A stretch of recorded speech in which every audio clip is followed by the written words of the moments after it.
Ketua Umum Partai Demokrasi Rakyat Indonesia Sejahtera atau PDRIS, Kamarudin Simajuntak SH berkomentar di Suara Tapian Channel. Mari kita saksikan. Informasi ini saya berikan kepada Suara Tapian Channel untuk dipublikasikan. Bendahara Umum Majelis Umat Kristen Indonesia dan juga sekaligus Ketua Umum dan pendiri Partai Demokrasi Rakyat Indonesia Sejahtera. Saya mengajak seluruh warga negara Indonesia supaya orang-orang yang baik, yang hatinya baik, pikirannya benar dan militan, supaya bergabung ke Partai PDRIS untuk kita sama-sama bergotong royong membangun bangsa dan negara ini, karena bangsa dan negara kita yang sekarang ini terancam karena keterpurukan, terpuruk karena mentalnya yang sangat buruk, terpuruk karena pemerintahan kita terus-menerus digerogoti oleh para koruptor-koruptor yang sangat jahat di mata hukum. Oleh karena itu, tugas kita bersama, bukan hanya tugas saya, tugas kita bersama menyelamatkan keutuhan bangsa dan negara Indonesia, khususnya membersihkan negara dan pemerintahan dari para politisi-politisi yang jahat, yang bersekongkol merongrong keuangan negara kita. Karena diproduksi orang yang tidak baik. Tuhan bilang dalam kitab suci Alkitab bahwa pohon dinilai dari buahnya. Buah yang baik berarti berasal dari pohon yang baik. Sedangkan buah yang tidak baik berasal dari pohon yang tidak baik. Nah, kalau kita andaikan buah itu adalah produk hukum, kalau produk hukumnya baik berarti itu diproduksi oleh orang-orang yang baik. Kalau produk hukumnya undang-undang maupun perda misalnya di tingkat provinsi dan kabupaten kota tidak baik, berarti yang memproduksi adalah politisi-politisi yang tidak baik. Nah, yang menikmati dan mematuhi hukum ini siapa?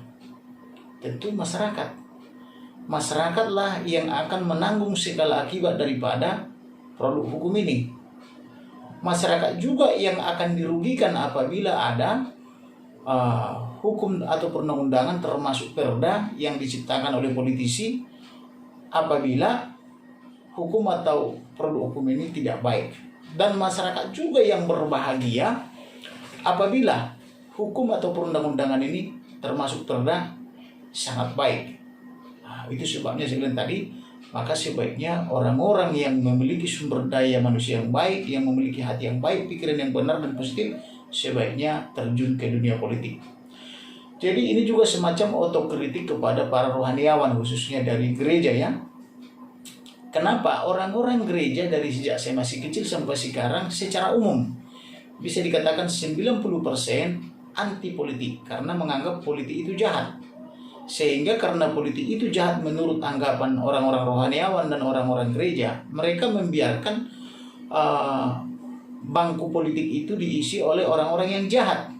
Tetapi ketika ada produk politik, baik itu dari legislatif maupun dari eksekutif, karena eksekutif juga memproduksi hukum juga, namanya bisiking res, semacam kebijakan. Nah, mereka seringkali mengadu atau mengeluh, meminta pertolongan dan perlindungan hukum kepada DPR dan kepada eksekutif, dalam hal ini kepada presiden, gubernur, bupati, wali kota, kan begitu ya.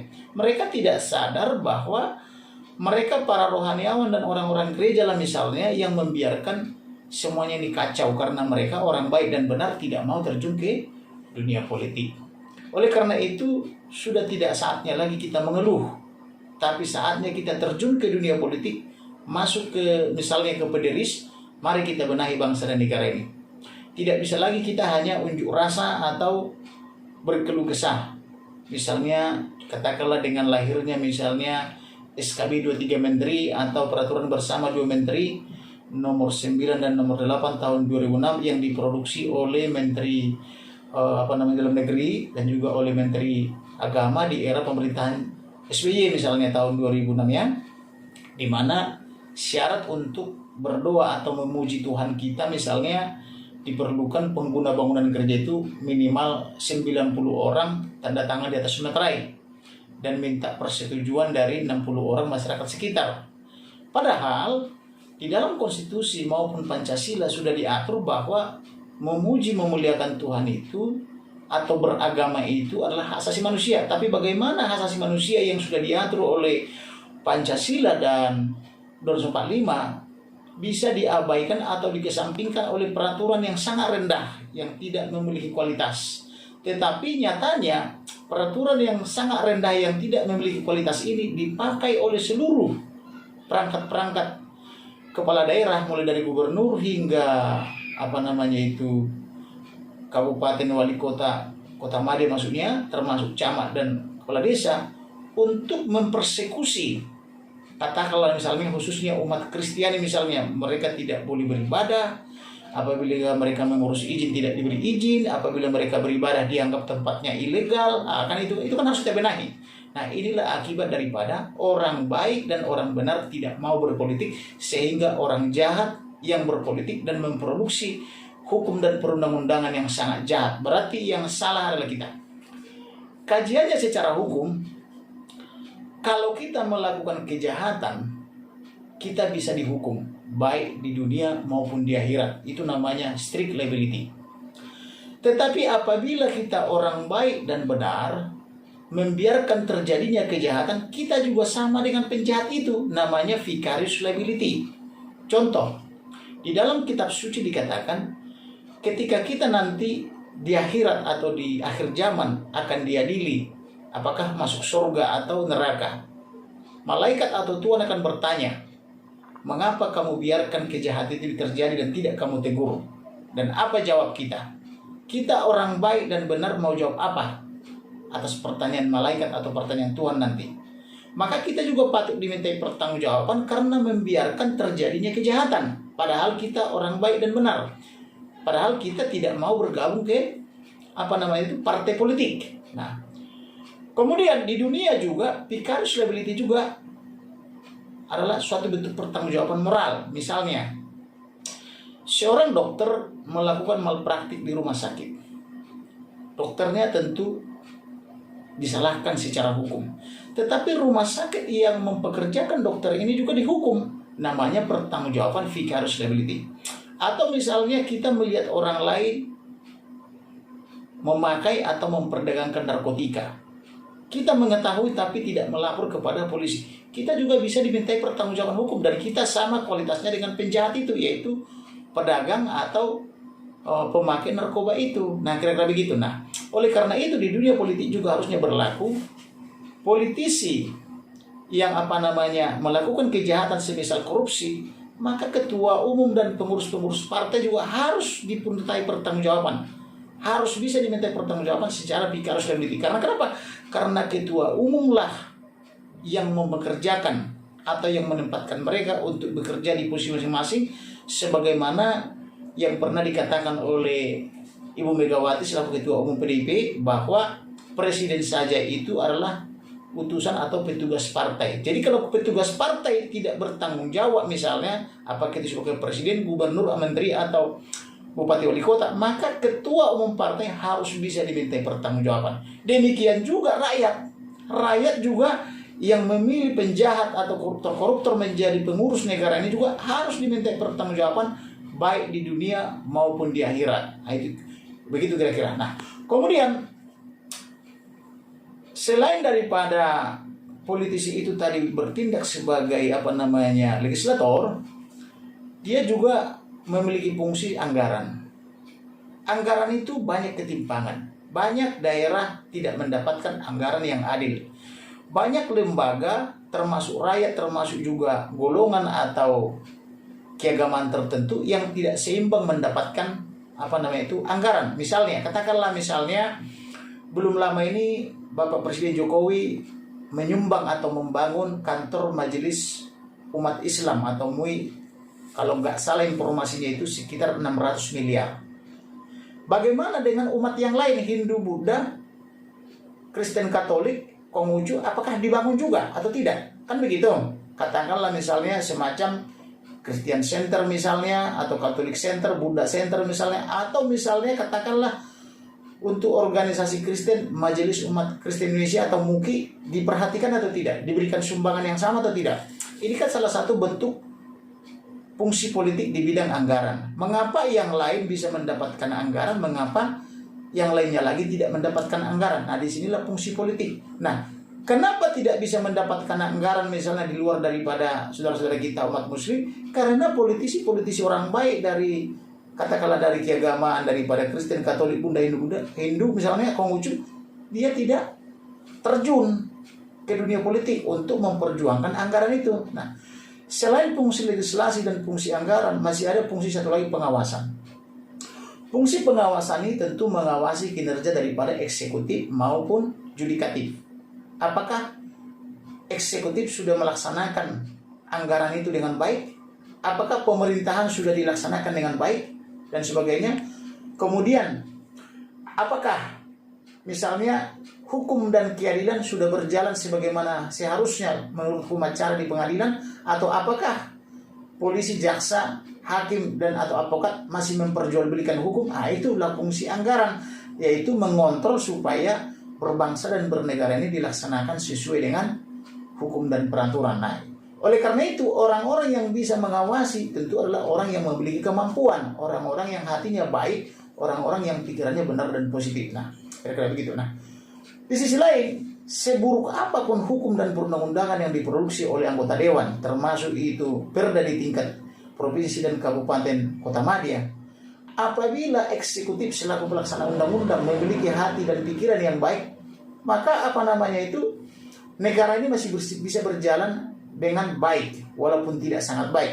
Tetapi apabila politisi di Senayan dan di DPRD pun sudah sangat tidak baik, dalam tanda petik jahat, demikian juga misalnya eksekutifnya sangat jahat juga, betapa rusaknya kita hidup berbangsa dan bernegara. Maka kita bisa temukan seperti kemarin, bagaimana seorang menteri Juliari Batubara misalnya, menteri sosial kalau nggak salah ya, dia ditangkap oleh KPK karena korupsi atas uang untuk bansos di tengah bangsa dan negara kita sedang dilanda oleh COVID-19 atau COVID-19. Padahal dia sendiri adalah orang kepercayaan daripada partai PDIP misalnya, yang ditempatkan di situ untuk mengatasi permasalahan sosial dan masyarakat. Dan dia adalah bintang film atau bintang iklan daripada tokoh anti korupsi sedunia, mewakili Indonesia. Tetapi dia sendiri tertangkap oleh KPK. Ini kan suatu ironi, suatu keprihatinan yang sangat dalam. Ini tamparan yang sangat keras gitu loh kepada kita sebagai warga negara Indonesia, karena kita memberangkatkan politisi-politisi yang jahat untuk mengurusi negara. Dan ini yang salah adalah kita, bukan Juliari Batubara. Kenapa kita memilih partai yang korup? Kenapa kita memilih orang-orang yang korup? Nah, tanggung jawab ini ada pada rakyat Indonesia, bukan pada partai saja, tetapi kita sebagai orang baik harusnya terjun ke dunia politik supaya tidak ada kesempatan orang jahat untuk berpolitik dan memproduksi berbagai peraturan. Nah, kemudian juga di pengadilan itu juga kan sampai sekarang, dari dulu sering kita temukan hakim-hakim kerjanya malas-malasan gitu ya, dari pagi sampai sore malas-malas, akhirnya persidangan baru dimulai sore sampai malam. Sehingga kita sebagai penegak hukum juga, misalnya sebagai advokat misalnya seperti saya, pulang kadang harus tengah malam, belum lagi di jalan macet, sehingga waktu untuk ketemu keluarga kurang. Akibat lainnya adalah bahwa kita sulit membela orang-orang yang pro bono pro deo, karena habis waktu kita dikuras seharian di pengadilan menungguin persidangan yang tidak dimulai dari pagi, tetapi baru dimulai sore hari gitu loh. Nah, itu antara lain perlu pengawasan daripada anggota dewan, bagaimana supaya proses persidangan, proses penegakan hukum mulai dari penyidikan, penuntutan oleh jaksa sampai dengan persidangan sampai putusan di pengadilan bisa diawasi dengan baik. Jangan seperti kemarin misalnya ada seorang anggota DPR kan, ini kan bisa diawasi supaya tidak terjadi seperti ini. Di sisi lain ada orang yang dihukum ketika dia banding malah ditambah putusannya. Harusnya kan hukum itu diperlakukan sama kepada setiap orang, kurang lebih gitu loh. Jadi hemat saya sekali lagi, orang-orang baik, orang-orang yang hatinya baik atau yang pikirannya benar, wajib secara hukum masuk partai politik untuk membenahi bangsa dan negara ini. Memang saya sebagai ketua umum di PDRIS juga kita kesulitan mencari orang baik dan benar. Karena kenapa? Pola pikir daripada masyarakat selalu uang. bahwa membangun partai politik harus ada uang. Nah, karena pola pikir mereka itu selalu berpikir bahwa politisi itu adalah harus ada mahar politik. Misalnya pernah kita dengar di Jawa Timur, untuk bisa menjadi seorang gubernur misalnya harus menyiapkan 400 sampai 500 miliar. Kemudian belum lagi bagi-bagi uang kepada rakyat, belum lagi serangan pajak, sehingga wajar kalau mereka itu menjadi korupsi setelah mendapatkan kedudukan politik. Belum lagi ada sebagian besar yang mengantarkan uang itu ketika dia mencalonkan diri ke tempat-tempat peribadatan, bahkan didua-duakan oleh rohaniawan. Biasanya misalnya dia cuma kasih misalnya 10.000 atau 5.000 rupiah sebagai uang persembahannya, tapi ketika dia mencalonkan diri jadi politisi, diantar ke tempat peribadatan ratusan juta, dan dua buat dia menjadi panjang-panjang. Ini adalah satu kejahatan juga. Harusnya rohaniawan bertanya, dari mana ini uang?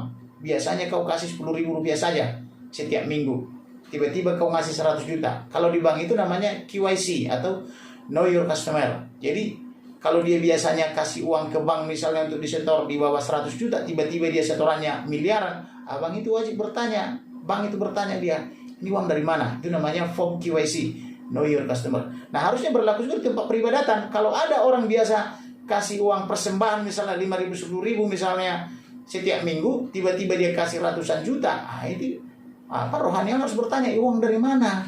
Kenapa kau kasih ini? Jangan nanti ketika dia tidak terpilih menjadi politisi atau mendapatkan jabatan politis, dia gila, lalu bagaimana pertanggungjawabannya bagi seorang rohaniawan? Atau ketika dia terpilih menjadi menteri misalnya atau gubernur misalnya atau presiden, lalu dia korupsi, bagaimana pertanggungjawaban rohaniawan yang sudah menerima uang daripada calon-calon politisi ketika mereka mengantarkan uang suap kepada rohaniawan untuk didua-duakan kan begitu. Jadi ini kita juga punya tanggung jawab sosial yang sama, punya tanggung jawab moralitas yang sama, baik itu rohaniawan maupun tidak rohaniawan, baik kita sebagai warga negara biasa maupun warga negara yang memiliki pekerjaan di dunia pemerintahan, eksekutif, legislatif maupun yudikatif, semua punya tanggung jawab yang sama membenahi negara ini. Maka itu sebabnya di PDRIS kita bikin persyaratan tanpa uang. Syarat untuk masuk menjadi politisi di PDRIS, syarat pertama adalah hatinya baik. Jadi bukan pendidikannya tinggi, hatinya yang perlu baik. Nah, yang kedua syaratnya adalah pikirannya benar dan positif. Jadi kalau pikirannya benar dan positif, boleh masuk PDRIS. Syarat yang ketiga adalah militan, mau memperjuangkan kebenaran, keadilan, dan kepastian hukum serta kemanfaatannya. Nah, syarat yang keempat adalah kesetiaan. Dia menandatangani fakta integritas bahwa dia setia hanya di satu partai, yaitu di partai PDRIS. Karena untuk mengelola negara ini perlu kesetiaan. Nah, yang kelima itu dia menyetorkan KTP, kartu tanda penduduk atau identitas, kemudian nomor pokok wajib pajak atau NPWP, karena kita menginginkan orang-orang yang bergabung di PDRIS adalah orang-orang yang taat pajak. Nah, kemudian CP itu kurikulum vitae atau daftar riwayat hidup. Jadi dia harus jelas track recordnya atau latar belakangnya. Jangan sampai kita mempekerjakan atau memasukkan ke partai kita orang-orang yang belum bertobat atau penjahat-penjahat kan begitu. Jadi itulah gunanya CP, track record, NPWP, patuh pajak, KTP, identitas harus jelas. Nah, itu syarat yang kelima ya. Syarat yang keenam adalah bahwa orang-orang yang masuk ke PDRIS harus berjanji di atas meterai tidak akan memberikan mahar politik untuk mendapatkan jabatan politis. Kalau ketahuan saya pecat, sebagai ketua umum saya pecat dia. Dan saya pun tidak pernah menerima 1 rupiah pun untuk bisa menjadi ketua DPW, ketua DPC. Semua murni tanpa uang. Kemudian dia berjanji tidak akan membagi-bagi uang atau money politik supaya dia dipilih. Biarlah kita dipilih oleh rakyat adalah karena kita punya program. Karena kita berkomitmen untuk merealisasikan apa yang menjadi keinginan rakyat, bukan keinginan partai. Jadi kita akan bertanya kepada rakyat, apa sih yang kalian mau? Kalau cocok dan tidak bertentangan dengan konstitusi maupun hukum, tidak bertentangan dengan Pancasila, bikin kontrak, namanya kontrak sosial, perjanjian. Oke, bila saya terpilih dari daerah ini, misalnya dari daerah Jakarta, maka keinginan orang Jakarta ini akan saya penuhi. Kemudian berjanji lagi sebagai syarat ke-6, tidak melanggar hukum, tidak melakukan perbuatan tercela secara hukum. Syarat yang ketujuh adalah bahwa dia wajib merekrut minimal 100 orang yang memiliki syarat pertama sampai ke-6. Nah, itu saja. Jadi kalau orang yang bergabung ke PDRIS sudah memiliki syarat itu, maka semua jabatan politis yang ada di Republik ini boleh dia lamar. Mau dia DPRD kabupaten kota, mau dia DPRD tingkat provinsi, mau tingkat Senayan, dia boleh. Toh yang memilih kan rakyat, bukan saya yang menentukan.